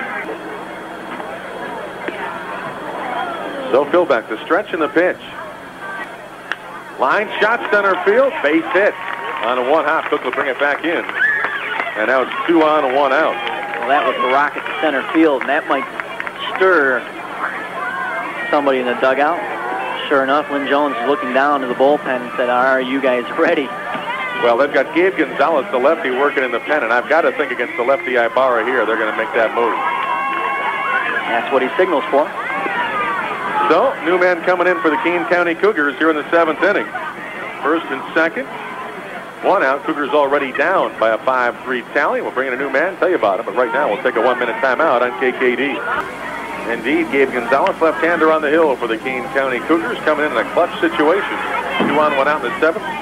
Cougars already down a couple. What about his numbers coming in? Well, Gabe has appeared in 26 games, thrown 34 innings, given up 24 hits, 14 runs, 9 of those earned, walked 10, struck out 36. Earned run average of 2.38, and he's 4-2 with 1 save. Opponents batting only 186 against him so far. Lynn Jones looking for that lefty versus lefty situation, but we're going to finally see, I think, Ibarra turn around to bat right-handed. Maybe. Well, that's the way he's standing right now in the on-deck circle, like he's going to swing right-handed. Again, Ibarra, the 2-run homer in the first. He is also grounded out, and he has walked and scored. Well, indeed, we do finally see him bat from the right side. We don't have official numbers on how many home runs he's hit from the left side and right side, but he certainly swings the bat very well from the left side of the plate. Oh, yeah. And with some power, I'd imagine that would be his forte, especially that short porch to right field. Fastball strike outside corner at the knee. He's 0-1. Come on, Jesse! Wallace at second, Reed at first. Infield back. Pitch in the dirt. Roskos knocks it down. They hold, and it's 1-1. Also with the left-hander in this situation, the left-handed hitting Gulseth up next. Look for someone maybe like an Eric Dantzler to pinch hit, the right-handed hitter to come in this situation, depending on what Ibarra does here. Runner goes at second, pitch in the dirt, throw to third. They got him. Yes. Oh, my. Tony Darden arguing with the base umpire. Lynn Jones coming out as well. Well, the ball beat him there by so much that Tony just thought all he had to do was let him slide into it. And he kind of hook slide to the outside of the outfield side of the bag. And umpire right on top of it said he just missed him, flat out missed him with the tag. And Lynn Jones ran out there quickly to have a word with him, with the base umpire, but it didn't last long either. He's going to come back to the dugout. That's going to be that. Also, Reed stole second on the tail end of that double steal, but that's a shame because that was a great throw by Roskos. In some ways, what that does now is open things up, and that's what they're going to do. They're going to intentionally walk him with first base open. So they're going to put Ibarra on. Intentional walk to load the bases. It'll be bases full, one out for Gulseth, who has a 2-run single last time up, plus a line out and a ground out. Well, he is not going to swing. Mike Hart is going to take the bat out of his hand. And indeed, it is going to be, I believe that's Dantzler. He hasn't quite come out of the dugout yet. Joliet native, yes. Joliet native putting the pine tar on there. A graduate of Providence New Lenox. And also attended Creighton University. So Dantzler will come in. Pretty much the game right here on the line. Cougars are already down 2. And if Dantzler drives in a couple more here, Cougars will be hard pressed the rest of the way to try to come back. The catcher, Jeff Poor, on deck. Chopper towards second. Hurrying up his White. He'll tag the man coming on the line. Throws, but safe at first. Ball gets away. Runner will score from third. Unbelievable.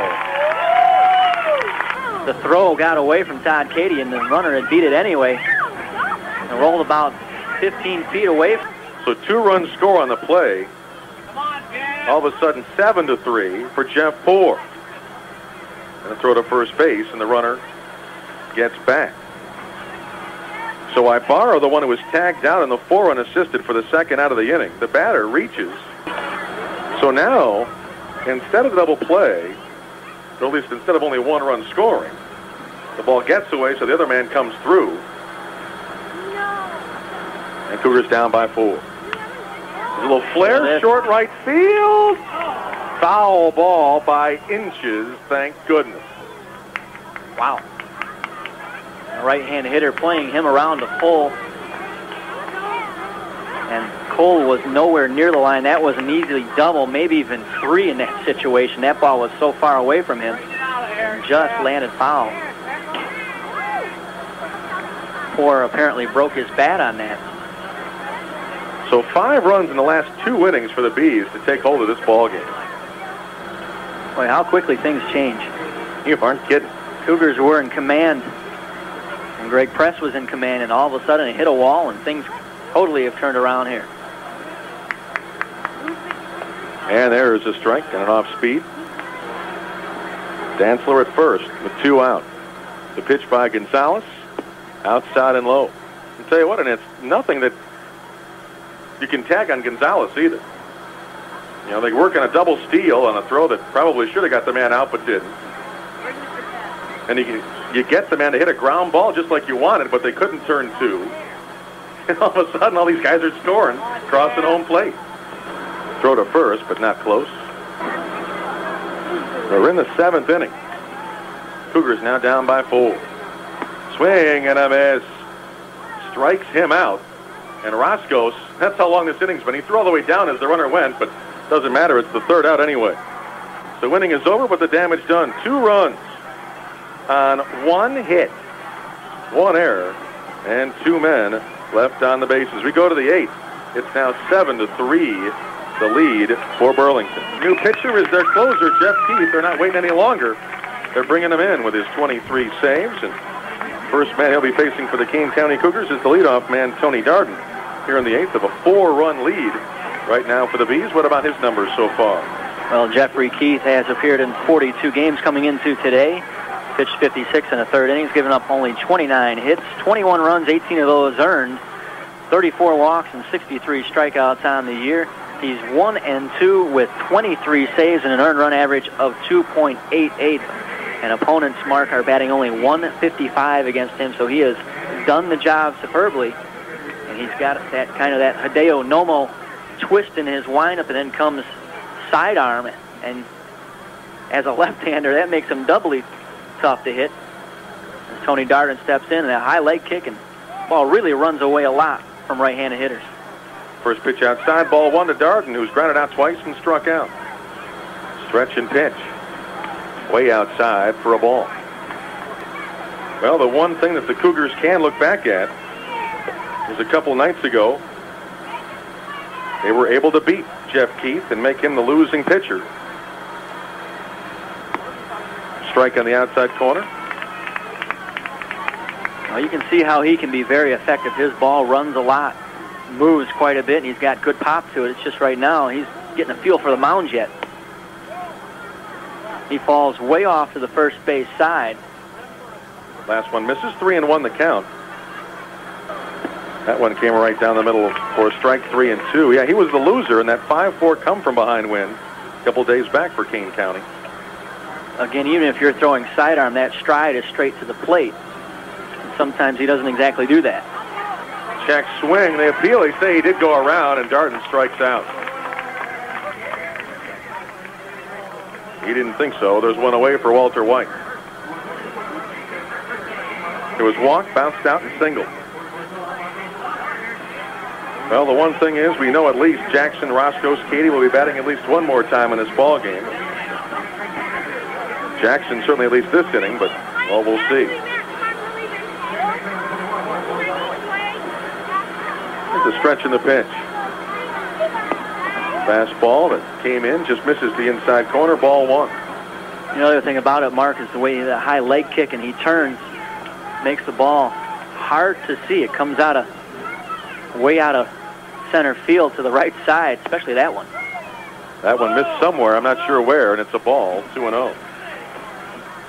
Of course, they have a hitting background in dead center field, about a 50, 60-foot stretch of the wall in dead center is painted a very dark blue, a navy blue, so the hitters can see. Well, and again, that apparently just missed again, 3-0.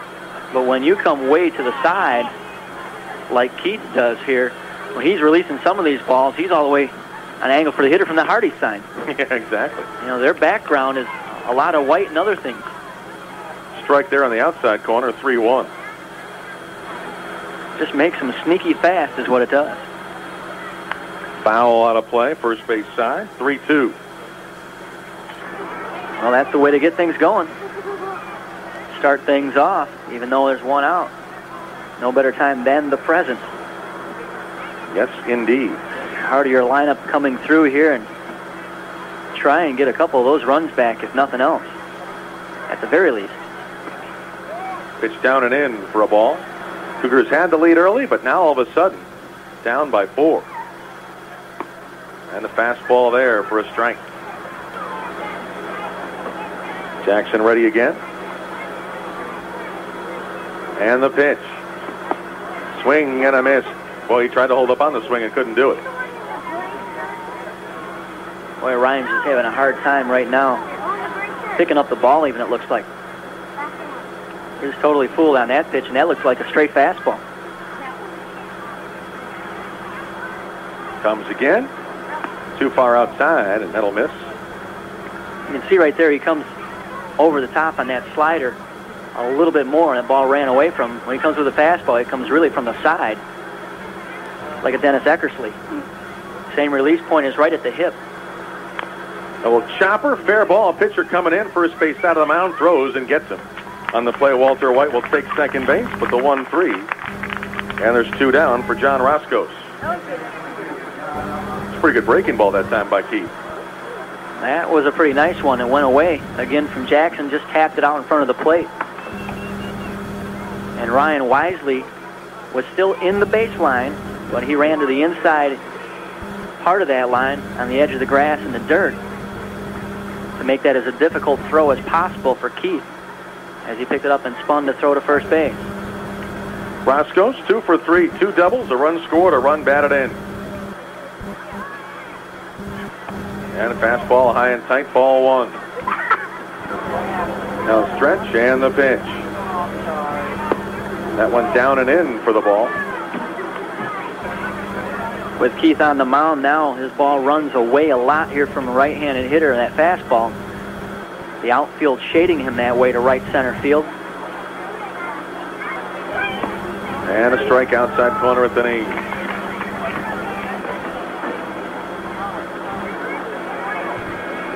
They know for the most part, Roskos is going to hit anything with any authority. It's going to have to be an inside outer to right field probably. Sidearm with that one, misses outside and low.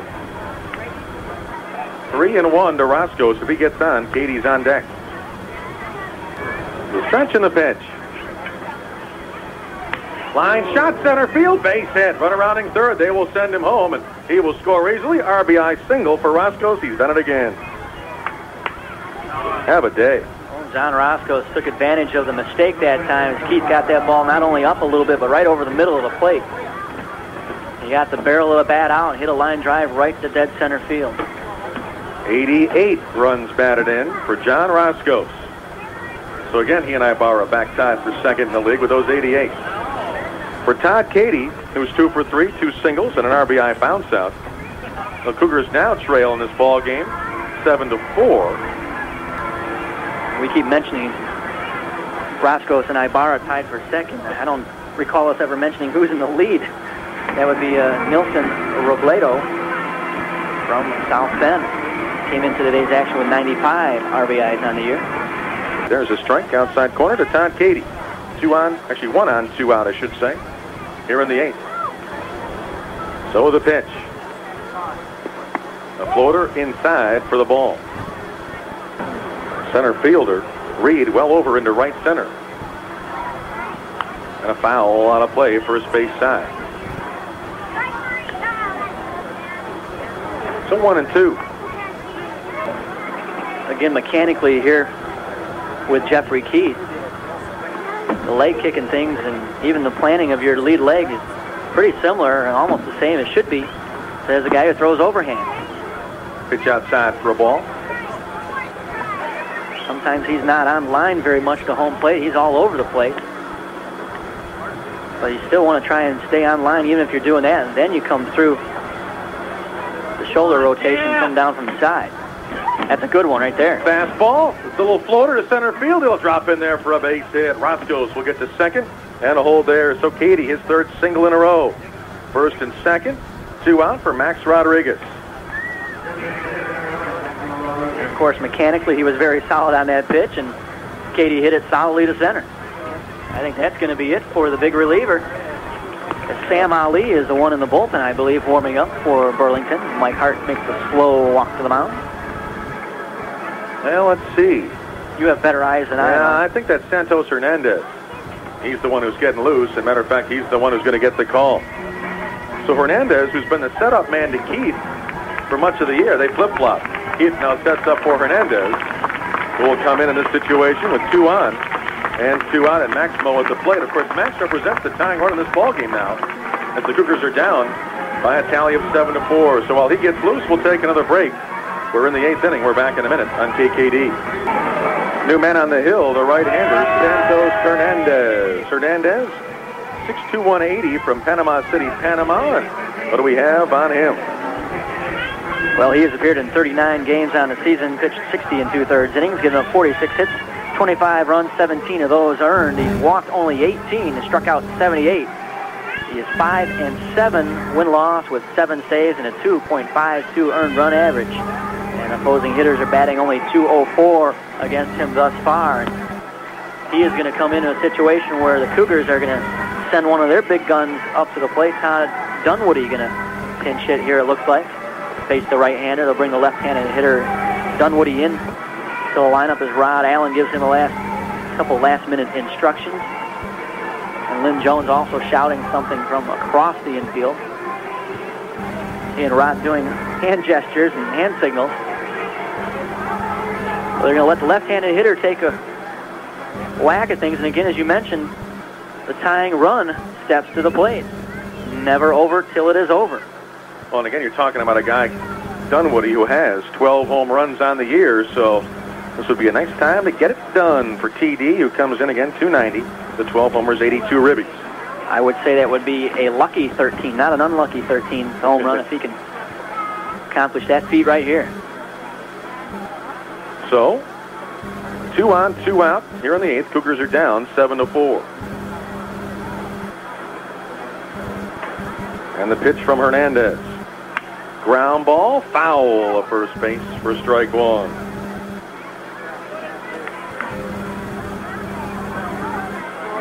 Todd went up there looking first ball fastball, and he got it and took a hack at it. And it looks like he cracked his bat. That ball got in on him a little bit. I'm going to say this situation, really pick out a good pitch to hit. Be selective at the plate. Ken Dunwoody had the last couple of days off against left-handers. He has struggled against lefties lately. They were going to give him some time away from that, but now with the right-hander, he's back out to see if he can do some damage. Hayward Cook on deck. No one up in either bullpen at this point. It's going to be Hernandez or no one from Mike Hart at this point. Yes, indeed. So here we go. Roskos at second, Katie at first with 2 out. The 1-strike pitch. Down and in, 1-1.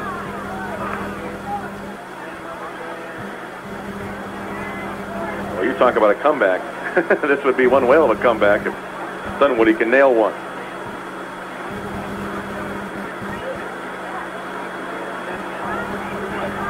Stretching the pitch. Chop foul to the screen, 1-2. The Bees defensively going straight up here against Dunwoody, not having really seen him in this series.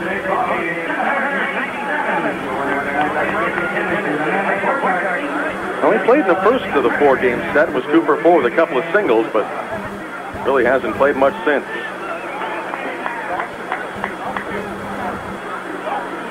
And Cougars lost that first game. They've won the next 2, and Burlington trying to get the split. They can hold the lead here. 2 on, 2 out. Here it comes. Strike 3. Swing and a miss at the throw in the dirt. They throw him out, and the inning is over. A little high throw to first, but Dantzler went up to go get it. Well, Cougars do get a run in the 8th on 3 singles, no errors, and 2 left on. Bottom of 8 coming up, 7-4 Burlington. So, bottom of 8. Cougars down 7-4. Gabe Gonzalez back on the hill to face 7-8-9. Cordero, Denbo, Marvel to up for the Bees. Fastball, pop foul out of play, first base side.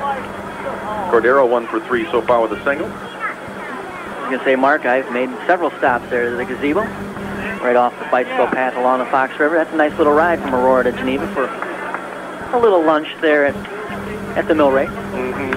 Ground ball to third, Darden right there. Chest tie, throws to first for the out. And there's 1 away. In other words, it's highly recommended. I believe it. 1 out for Don Denbo, who has a single to drive in a run, plus a bounce out. And a chopper to the pitcher as well. Come on, Donnie!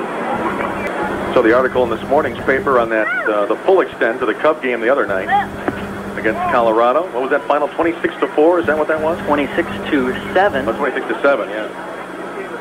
Still had a good 2-touchdown lead. It ended at 2:15 in the morning. There's a swing and a miss. Was that Pacific time or Central time? It was Mountain time. That's right, Mountain time. That's right, Denver is in the mountains. Pitch by Gonzalez. That's outside for a ball. Yeah, usually when you have a 2-hour and 45-minute rain delay, the team does not come out after that and continue to put on a hitting barrage that the Cubs did, but they not only continued it, they really turned it up a notch, actually. Strike in the outside corner. Well, when Brett Saberhagen gets knocked out with 1/3 of an inning pitched, you know it's going to be a strange day. Pitch in the dirt was Mark Grace's quote. They could have pitched Bob Feller. We would have hit him today the way we were swinging the bats or something like that. That is the truth. For about everybody the Cubs sent to the plate had a good hack. A real good swing at everything the 3 innings that I watched. Pitch outside, ball 4. 1 out walk to Denbo. to bring up Raul Marble. Boy, walks again have just killed Kane County. That's the 7th walk by Cougar pitching in this ballgame. And how many of those have scored? That is the key question. You know, 3 of them did in the 1 inning. And the walks early also scored. Ground ball to second. Tag second base does White. Throws to first for the out. Double play. Well, 5 of the 7 walks have scored now that this one doesn't. 4-3 DP to end the inning. So again, now that just kills you.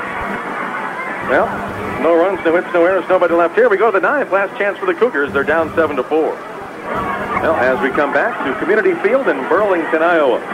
Kane County here in the top of the 9th. Their last chance. Down by 3. It's 7-4. And again, the right-hander on the hill. And Santos Hernandez, the Cougars, going to do some pinch hitting here and get their lefties back in the ballgame. Aaron Harvey and Dennis Castro have grabbed some bats. Looks like Harvey going to bat for Cook. And then Castro for Cole here. 7, 8, 9 in the order for Kane County. Here in the 9th. Left-handers have grabbed some lumber and try at the very least get a couple base runners here and give somebody an opportunity to be the tying run at the plate. So Harvey coming up. For him on the year. 312. 23 doubles, 3 triples, 7 homers, and 51 RBIs. The one thing this does with Aaron Harvey pinch hitting, it's made Mark Gugina have to coach first base now. That's right. As again, Rod Allen back in the dugout. Well, here where Cook was 0 for 3, and now it's Harvey. And that went outside for ball 1. Wallace up 2 steps onto the grass, trying to take away the bunt. Strike in the outside corner at the knees, although Harvey doesn't bunt all that often.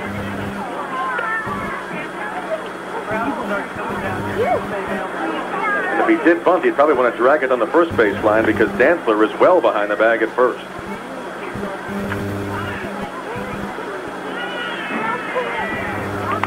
Slices that one foul, third base side, out of play. Boy, he sliced it all right. That looked like my golf shot there. That ball really took off. And nobody in the bullpen for the Burlington Bees. It is either Hernandez or no one at this point. Jamie Ibarra gets down, stretch out a little bit in the Cougars bullpen in case they are able to push across 3 here. Shot foul to the screen, which is kind of interesting. He pitched 3 innings yesterday.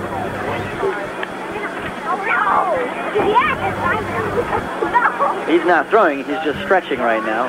Yeah, well, seeing what happens here. Exactly. See if his teammates can make things interesting. Well, he's down there with Nihal Alejo, but we know that from what Lynn Jones did on the pregame show, Alejo has been a little sore lately, and they're not going to use him anytime soon to give him some time to rest. Here's the windup and pitch. Slides again foul, third base side out of play. Well, Kane County got off to a nice start in this ball game with 2 runs in the first. RBI double for Roskos, RBI bounce out for Katie.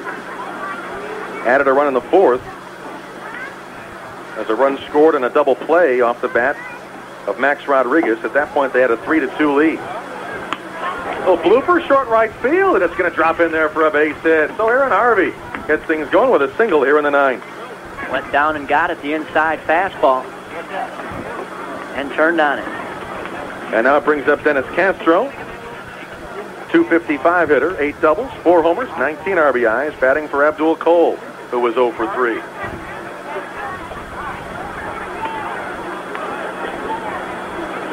But that 3-2 lead for the Cougars didn't last long, as it became a 7-3 deficit, which now stands at 7-4 as we're here in the 9th. But a man on and nobody out.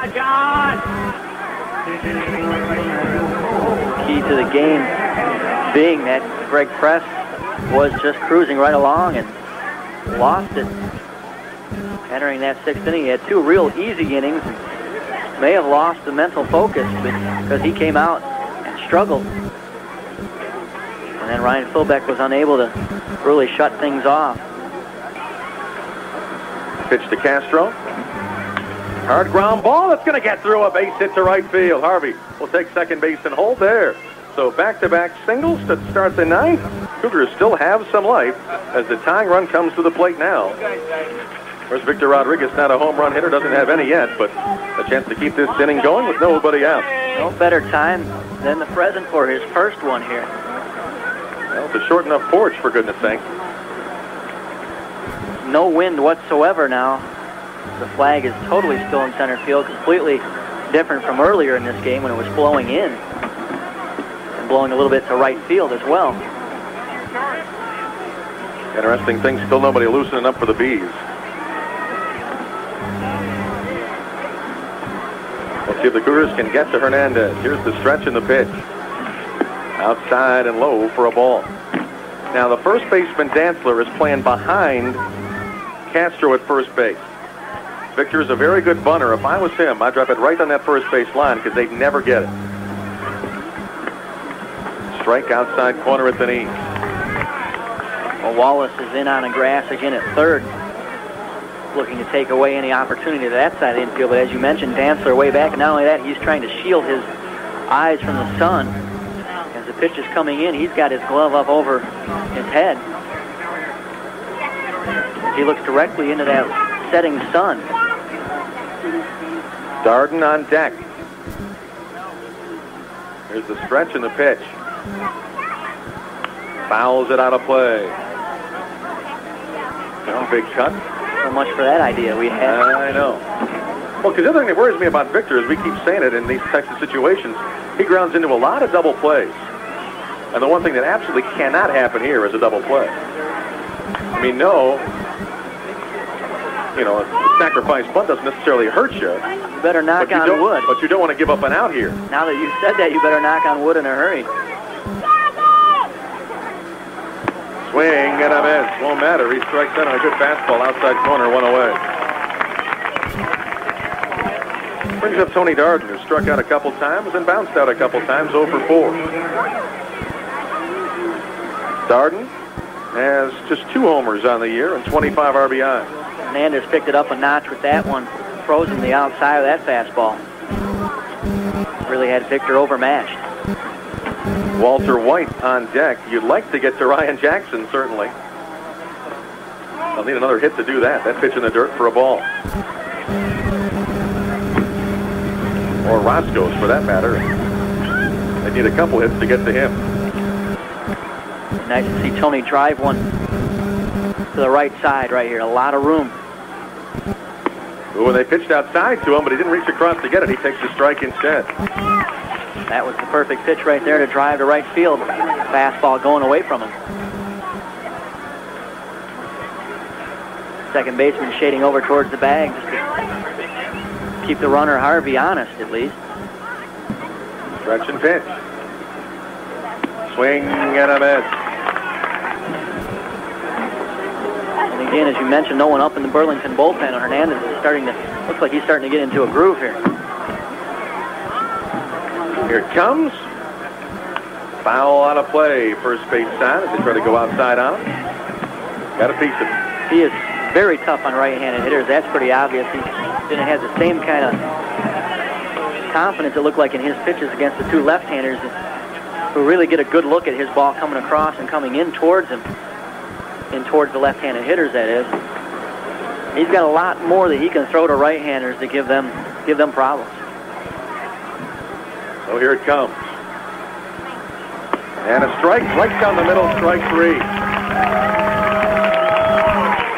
He's K'd 3 times in a row, 2 outs in the inning, and it's all up to Walter White, the last chance for the Cougars. White 2 for 3, a walk, and 2 runs scored. Cougars down 7 to 4 with 2 on, 2 out in the 9th. Well, again, we're looking for a quality at bat here from Walter to get to Ryan Jackson. We'd much rather see the left-hander facing Hernandez with the bag juiced.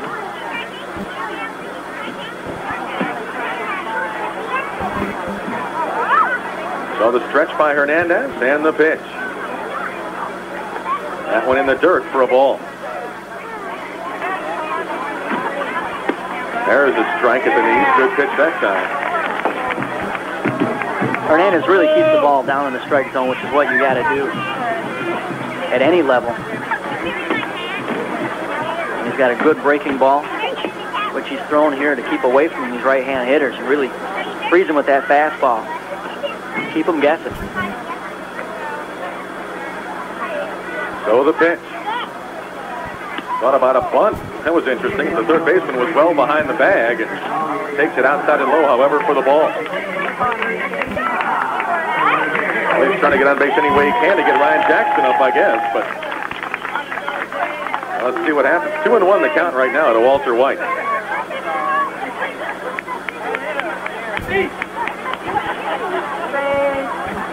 Third baseman now coming in a couple steps.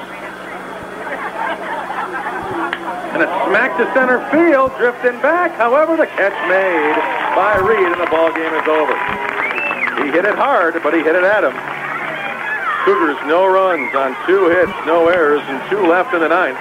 7-4, Burlington wins it as they end up splitting the 4-game set here in Iowa. Kane County drops this one 5-3. We'll come back. Name our Smith Barney player of the game after this 2-minute timeout. Kane County drops a 7-4 score here this afternoon, or early evening as the case may be here. And it's a disappointing one, Steve, because to be honest with you, again, they had a 3-2 lead. Their starting pitcher was just flying along. It really looked like this was going to be a W, and all of a sudden it just derailed. Well, that would be a correct call, I believe. Derailed. Greg Fresh was cruising right along, and all of a sudden he hit a wall there, it seemed like, and Ryan Philbeck was unable to really shut the door for Lynn Jones' team. A couple plays here and there that, when you say a very frustrating loss, because we were in total control of this game, and it just all of a sudden got out of hand, and then we're not able to get any clutch hits down the stretch. The Cougars left 7 men on base, 4 in those last 2 innings, and just could not get a clutch hit by anybody to really make things interesting. Well, so now time to name our Smith Barney player of the game. And as you look at things, well, offensively, a couple of guys with 3 hits. Todd Cady had 3 hits and an RBI. Walter White, a couple of base hits. But again, John Roskos, we may have to give it to him the 2nd day in a row, because RBI double in the 1st, double in the 4th, RBI single in the 8th, and 3 for 4, 2 more RBIs. That's another pretty good day for John Roskos. You will get no argument from me on that one. John Roskos, some quality at bats again, and drove the ball. And again, we wish he would have been able to get one more opportunity for him or Ryan Jackson to take a hack at it, but it just wasn't meant to be there in that last inning. So that means John Roskos, indeed, our player of the game.